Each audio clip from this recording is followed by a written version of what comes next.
Welcome to Incredible Idaho. I'm Wayne Walker. You know, most of us can probably remember a particular teacher from our grade school days who had such an eagle eye that he or she never missed a thing. And of course, that eagle-eyed teacher had the best behaved classroom. It's a common phrase we use to describe a sharp-eyed person. But think about that expression. In reality, just how well do eagles actually see? Surprisingly, very little research has been done on the eyesight of birds of prey. Our first story tonight takes us to a laboratory at Boise State University where a 3-year project has been launched to test these birds and determine just what they do see and how well they see it. Meet the top brass of the research unit: Napoleon, de Gaulle, Rommel, MacArthur, and Mussolini. These little guys are kestrels, sometimes called sparrowhawks, one of the smallest birds of prey. They got their distinguished names from a graduate student who thought each of the males resembled a little general with a puffed-up chest and haughty demeanor. Mussolini, the first of the brass to go to work today, seems particularly arrogant as he's weighed and then transported to the lab for testing. You're a good bird. You are a good bird. The eye test is designed with 2 sheets of paper placed behind 2 perches. One sheet is a solid gray, the other is striped in black and white. When the doors swing open, the bird is trained to hop to the perch in front of the striped paper. If he hops to the correct one, he's rewarded with food. The doors are then closed, the sheets of paper changed, and the process is repeated. It is slow.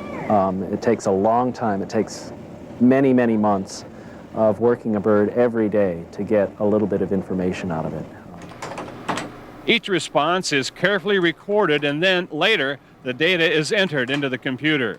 But even as Mussolini works diligently for his dinner in this lab, General MacArthur is pioneering a more sophisticated approach to gathering the same information in a nearby lab. Let's go in the box, huh? This one is run by a computer that randomly chooses the placement of the gray and striped sheets, activating the motor that turns the paper. And then the computer also records the bird's response.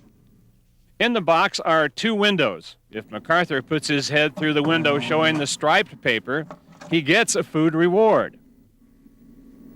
If he chooses the solid gray window, he gets 15 seconds of darkness and no food. Once the bird is trained, he chooses the window showing the stripes 90 to 95% of the time. But as the boldly striped paper is replaced with finer patterns, the lines becoming closer together, the kestrel's success rate diminishes until he eventually begins choosing randomly. Specifically, this is designed to find what's the smallest distance between the black and the white lines that the bird can resolve, the visual acuity of the bird, which is related to how well a bird can see anything at a distance. This research has been triggered by a very real problem that is occurring in the wind power industry. Kennebec Wind Power has funded the study in cooperation with Boise State University and the Boise Zoo because they've discovered that birds of prey can be injured by the spinning blades of wind turbines. The numbers haven't been large, but enough birds have been injured to cause concern to an industry that prides itself on being an environmentally friendly source of power. We want to know whether or not birds of prey, in this case kestrels, red tails, and golden eagles, can see the blades on the wind turbines, and if they can see those blades, then if we put a pattern on them to make the blades even more visible, how big does that pattern have to be, and what should that pattern look like in order to optimize the bird's ability to see those patterns? The industry was eager to address the problem in some form immediately, realizing that conclusive results from the kestrel study would take several years. So, in the meantime, research biologist Hugh McIsaac designed an experiment using humans to test different patterns. Birds of prey are vertebrates, and humans are vertebrates also, and there's a lot of similarity, at least in general structure, to the eyes of the two groups of organisms.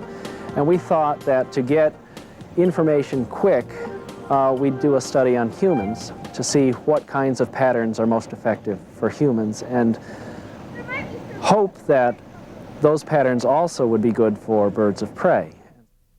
This pattern was found to be the most visible to the human eye. Early this summer, Kennetech Wind Power will mark a portion of their blades with this pattern and begin conducting tests with red-tailed hawks to see if they react differently to the marked turbines. Red-tails are also slated to be part of the eye testing experiments in the lab, but because they are not cavity nesters like the kestrels, it takes some time to overcome their reluctance to be placed in the confines of a box. Now yesterday I finally got him after a week of working with him, where just gradually I worked him into the box. Finally got him to the point where he got into the box, fed from this syringe, and I could pull it out of the way and he wouldn't jump back out of the box. He'd sit and wait for it to swing back in and eat from it. Red was brought in missing part of a wing. He would never make it back in the wild, so working here at the lab has given the bird a new lease on life. After a few more weeks of patient instruction, the scientists hope that this red-tailed hawk will help unlock some of the secrets of the extraordinary eyesight of birds of prey. It's interesting to find out what they can and cannot do. They always surprise you. There are always interesting twists as to what they can do, and it's usually quite a bit better than what you'd originally imagined.